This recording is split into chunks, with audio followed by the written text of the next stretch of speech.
आई kitchen मध्ये नमस्ते। आज बनवते मी गुळाचा चहा आणि मसालावाला चहा। तर गुळाचा चहा फाटणार नाही आणि दुधाची चहा फाटणार नाही असा चहा बनवते। ते इथे पाणी ठेवलेलं आहे 2 कप, त्याच्यामध्ये 2 चमचा आहे ना चहा पावडर टाकलेली आहे। छान अशी उकळी आली पाहिजे आणि आपण इथे आहे ना चहाचा मसाला बनवायचा। 2 लवंग घेतले आहेत, 2 काली मिऱ्या घेतलेल्या आहेत आणि एलची घेतलेली आहे आणि अद्रकचा तुकडा घेतलेला आहे। छान असं कुटून घ्यायचं, पावडर बनवायचं पूर्णपणे। इथे पहा छान असा मसाला मी कुटून घेतलेला आहे, हा चहामध्ये टाकायचं आणि छान अशी 10 मिनिटं आहे ना छान चहाची उकळी करायची। इथे पहा छान अशी चहाला उकळी आलेली आहे। इथे आहे ना दूध टाकायचं। पहा इथं दूध टाकून घेतले आहे। आता दूध टाकल्यानंतर पण छान अशी उकळी आली पाहिजे।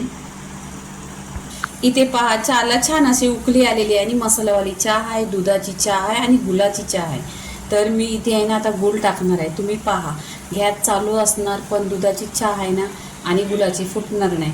तर इथे पहा गॅस चालू आहे। इथे गूळ घ्यायचा, तुमच्याकडे असे खडे गुळाचे असेल तरी पण चालेल, तुमच्याकडे पावडर असेल गुळाची तरी पण चालेल।